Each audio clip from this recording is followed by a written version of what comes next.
Assalamualaikum warahmatullahi wabarakatuh. Kami dari kelompok 10 akan memaparkan materi terkait diagnosis virus COVID-19 menggunakan AmonMed. Sebelum kami memaparkan materi terkait diagnosis COVID-19 menggunakan AmonMed, saya akan memperkenalkan anggota kelompok terlebih dahulu. Yang pertama, saya sendiri, Fania Rahman, dengan NIM K1A018028. Yang kedua, Isna Rohma Andini, dengan NIM K1A018042. Dan yang terakhir, Muhammad Haikal, dengan NIM K1A018052. Oke, selanjutnya, marilah kita simak pemaparan materi terkait diagnosis COVID-19 menggunakan AmonMed. Pertama-tama, saya Muhammad Haikal dengan NIM K1A018052. Pada kesempatan kali ini, saya akan menjelaskan mengenai pengertian dari uji serologi. Uji serologi adalah uji dengan menggunakan antibodi yang terbentuk ketika terinfeksi virus, di mana antibodi yang sering digunakan adalah imunoglobulin G atau IgG dan imunoglobulin M atau IgM. Sehingga uji ini sering disebut juga dengan uji antibodi. Antibodi atau imunoglobulin adalah protein pelindung yang diproduksi oleh sistem kekebalan tubuh sebagai respon terhadap keberadaan zat asing atau antigen, seperti patogen. Salah satu alat yang sering digunakan dalam uji serologi adalah AmonMed Bioteknologi CO. Selanjutnya pada slide tersebut dapat dilihat bahwa itu merupakan contoh alat yang sering digunakan dalam uji serologi, yaitu AmonMed EC Test Kit, di mana alat ini sering digunakan oleh tenaga medis dalam diagnosis virus corona atau sering disebut juga dengan COVID. COVID-19 Rapid Test Kit IgG dan IgM merupakan imunoassay berbasis membran kualitatif untuk mendeteksi antibodi COVID-19 dalam darah utuh, serum, atau plasma. Hal ini berfungsi untuk menunjukkan apakah subjek telah terpapar penyakit virus corona atau tidak. Kemudian, mekanisme kerja dari COVID-19 Rapid Test Kit IgG dan IgM terdiri atas jalur IgG dan jalur IgM.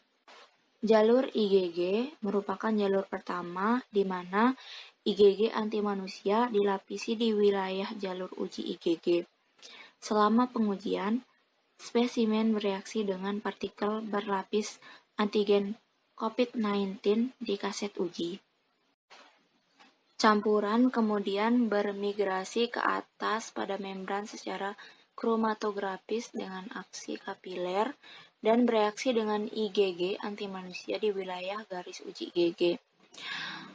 Jika spesimen mengandung antibodi IgG terhadap COVID-19 yang dihasilkan oleh respon imun individu terhadap COVID-19, ditandai dengan garis berwarna akan muncul di wilayah garis uji IgG. Selanjutnya, jalur IgM merupakan jalur kedua di mana IgM anti manusia dilapisi di wilayah garis uji IgM. Selama pengujian, spesimen bereaksi dengan IgM anti manusia.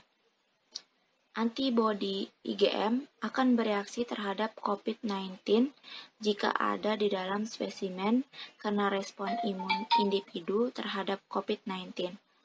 Selanjutnya, bereaksi dengan IgM anti manusia dan partikel berlapis antigen COVID-19 dalam kaset uji.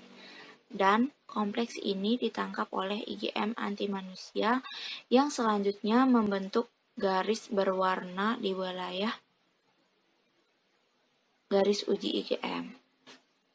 Oleh karena itu, apabila spesimen mengandung antibodi IgG terhadap COVID-19, maka akan muncul garis berwarna di wilayah garis uji IgG. Sedangkan apabila spesimen mengandung antibodi IgM terhadap COVID-19, maka akan muncul garis berwarna di wilayah garis uji IgM. Selanjutnya, saya akan menjelaskan mengenai pembacaan test kit IgG atau IgM. Pada pembacaan test kit IgG atau IgM, terdapat 4 istilah, yaitu tes dikatakan positif, tes dikatakan negatif, tes dikatakan suspek, dan tes dikatakan tidak valid. Tes dikatakan positif apabila pada test kit muncul garis kontrol dan garis IgM atau garis IgG. Hal ini menunjukkan bahwa antibodi anti-SARS-CoV-2 IgM atau antibodi anti-SARS-CoV-2 IgG terdeteksi, sehingga tes dikatakan positif. Kedua, tes dikatakan negatif. Tes dikatakan negatif apabila pada test kit hanya muncul garis kontrol, sedangkan garis IgM atau garis IgG tidak muncul. Hal ini menunjukkan bahwa antibodi anti-SARS-CoV-2 IgM atau antibodi anti-SARS-CoV-2 IgG tidak terdeteksi, maka hasilnya dapat disimpulkan negatif. Selanjutnya, tes dikatakan suspek. Tes dikatakan suspek apabila pada test kit hanya muncul pita cahaya, di mana pita cahaya ini menunjukkan hasil yang tidak meyakinkan, sehingga sampel tersebut memerlukan metode pengujian alternatif, di mana pengujian yang sering digunakan yaitu uji PCR. Contohnya seperti RT-qPCR, di mana uji ini digunakan untuk menentukan kepositifan. Dan yang terakhir, tes dikatakan tidak valid. Tes dikatakan tidak valid apabila pada test kit tidak ada garis yang muncul, baik itu garis kontrol maupun garis IgG atau garis IgM. Atau hanya garis IgM atau garis IgG saja yang muncul, sedangkan garis kontrol tidak muncul. Maka tes tersebut dikatakan tidak valid dan diperlukan pengujian tambahan. Selanjutnya pada slide tersebut menunjukkan hasil pengujian COVID-19 menggunakan rapid test kit IgG plus IgM atau colloidal gold, di mana pada gambar tersebut menunjukkan pada gambar bagian kiri atas menunjukkan IgM positif. Hal ini dikarenakan pada test kit muncul garis pada bagian IgM dan pada bagian kontrol, sedangkan pada bagian IgG tidak muncul, sehingga hasil dikatakan IgM positif. Lalu di sebelahnya, tes menunjukkan IgG dan IgM positif. Hal ini dikarenakan pada test kit muncul garis pada IgM, pada IgG, dan pada kontrol. Lalu di sebelahnya lagi menunjukkan hasil IgG positif. Hal ini dikarenakan pada test kit muncul garis pada kontrol dan pada IgG, sedangkan pada bagian IgM tidak muncul.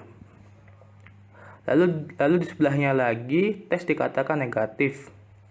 Hal ini dikarenakan garis hanya muncul pada kontrol, sedangkan pada bagian IgG dan bagian IgM tidak muncul.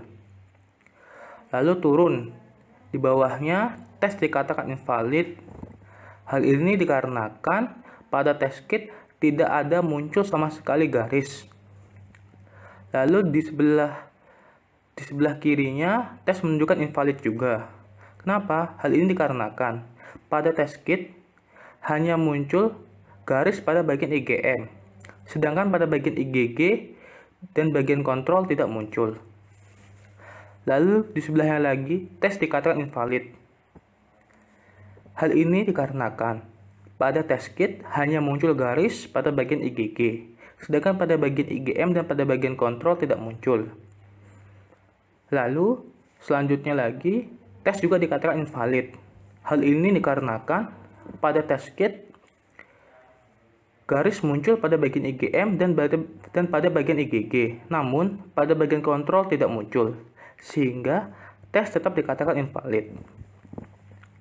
Dari hasil pengujian ini dapat disimpulkan bahwa tes dikatakan positif apabila muncul garis pada bagian IgM atau pada bagian IgG atau keduanya, namun pada bagian kontrol juga harus muncul, sehingga tes dapat dikatakan positif. Sedangkan tes dikatakan negatif apabila hanya pada bagian kontrol saja yang muncul garis, sedangkan pada bagian IgM dan pada bagian IgG tidak muncul, maka tes dikatakan negatif. Selanjutnya, tes dikatakan invalid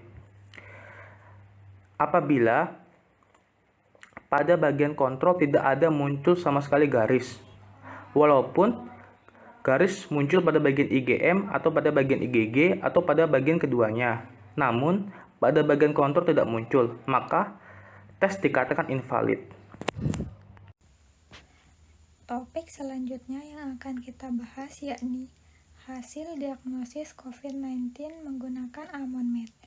Dapat dilihat pada tabel yang dimana secara keseluruhan pada jumlah sampel 46 dinyatakan 7 positif secara keseluruhan pada uji AMONMED pertama dan uji AMONMED kedua.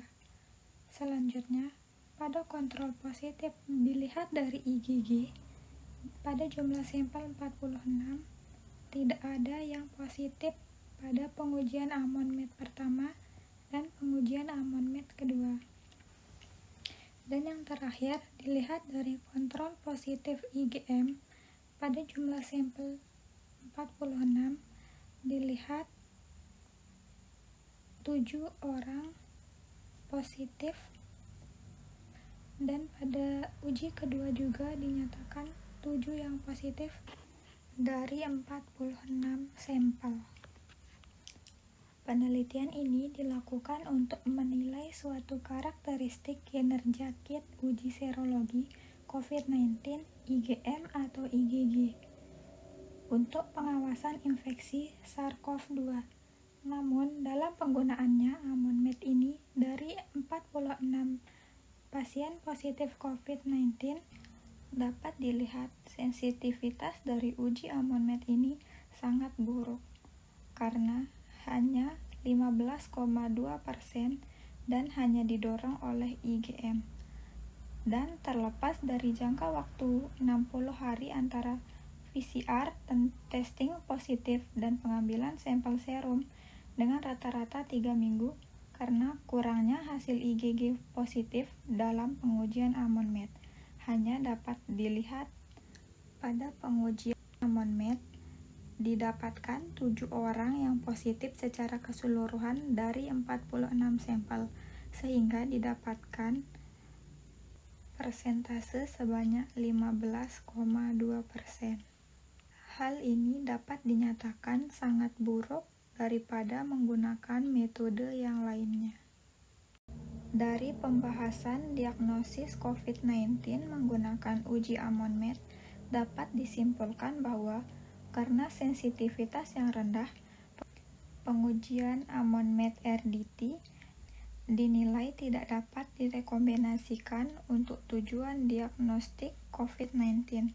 Namun, jika aplikasi ini dapat dipertimbangkan, spesifitas yang sangat baik diamati setidaknya menunjukkan keandalan hasil positif dalam pengaturan epidemi dengan probabilitas pra-uji yang dapat diterima. Sementara untuk hasil negatif harus selalu dikonfirmasi dengan uji yang lainnya untuk membandingkan uji tersebut. Berikut merupakan referensi yang kami gunakan dalam materi diagnosis COVID-19 dengan menggunakan uji AMONMED.